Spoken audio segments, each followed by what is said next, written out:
Hi guys, it's Rach. Welcome back to my channel. Today I have a makeup look inspired by Valentine's Day. I'm dedicating this video to those of you who are lucky in love and who may be going out on a date on Valentine's Day, whether it be in the daytime or even in the evening, depending on how much makeup you like to wear and how much you happen to love the colour pink. I think it's a lovely soft look. I hope you guys enjoy it. Make sure you give it a thumbs up if you do, and let's get started. We're hydrating the skin with a little bit of MAC's Fix Plus. This smells like coconut, it's heavenly, and then popping some moisturiser over the top of that.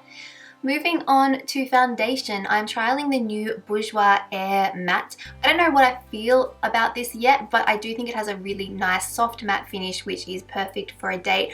I'm just working this into my skin using a damp beauty blender, trying to build up as much coverage as I can. I would say this is about medium coverage on its own. Concealing under the eyes using the Maybelline Instant Age Rewind, an old favourite of mine. It works really well. I'm also going to use it to highlight the centre portion of my face. Again, blending that in with the Beauty Blender. Beauty Blender gets a workout in this video, but I really do like it. It's a great tool for applying your makeup.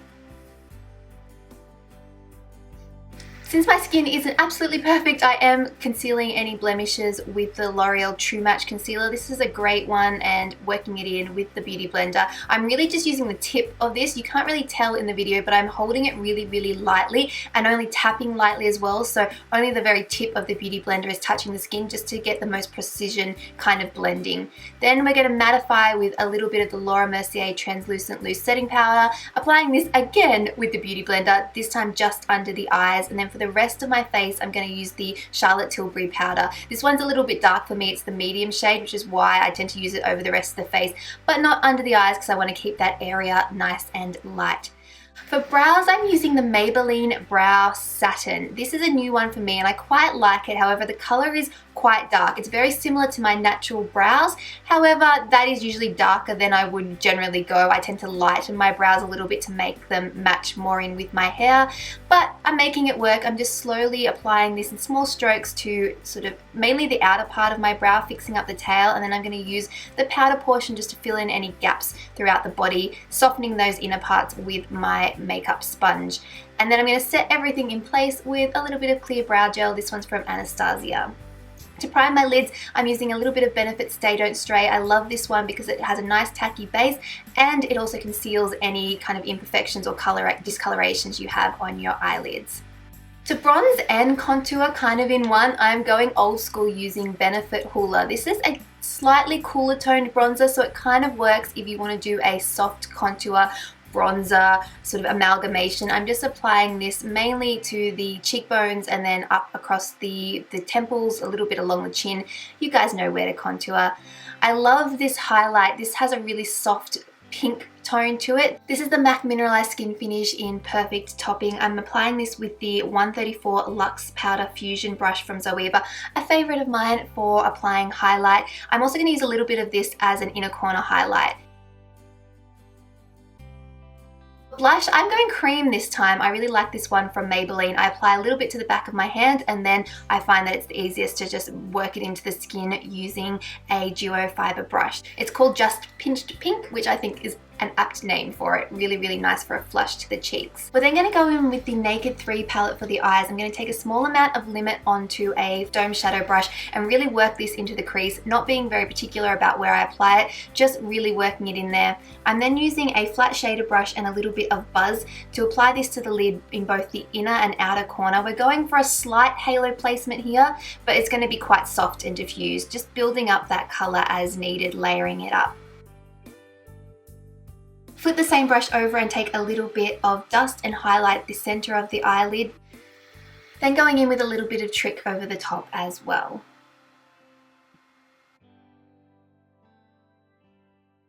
I'm taking a small tapered brush in the shade Nude. I'm working that into the crease to add depth and also blend out the edges of the shades we've already applied. I'm also going to drag this down underneath the outer part of the lower lash line.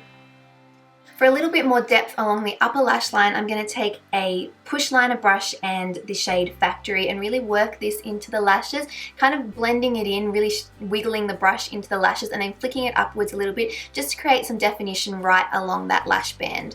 To open up the eyes, I'm using a little bit of the MAC Chromographic Pencil and then going in with some Marc Jacobs mascara. Don't forget to curl your lashes first. This one mascara is new. It's the Velvet Noir, which I'm trialing out. It's quite voluminous, but it also can be a little bit clumpy, so you just have to work with it, and I don't mind that. I am going to use the Max Factor Masterpiece Transform on my lower lashes and also use that to comb out any of the clumps from the Marc Jacobs.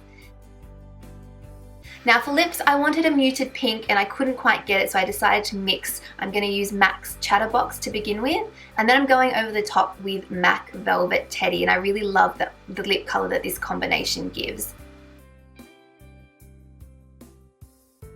So that's our soft, pretty pink makeup. To fix the hair, I'm just brushing out some sort of second day curls to give a softer look.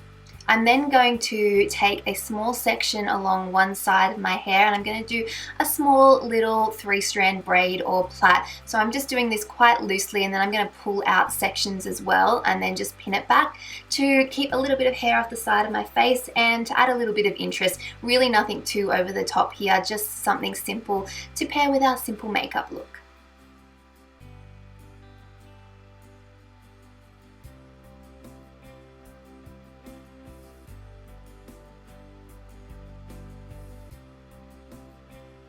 I'm going to loosen some pieces of hair around the side of my face and then finish off the ends with a little bit of dry oil spray just for a little bit of extra sheen. And that completes our Valentine's Day date, hair and makeup tutorial. I hope you guys have enjoyed. My name is Rachel and I'll see you all in my next video. Bye!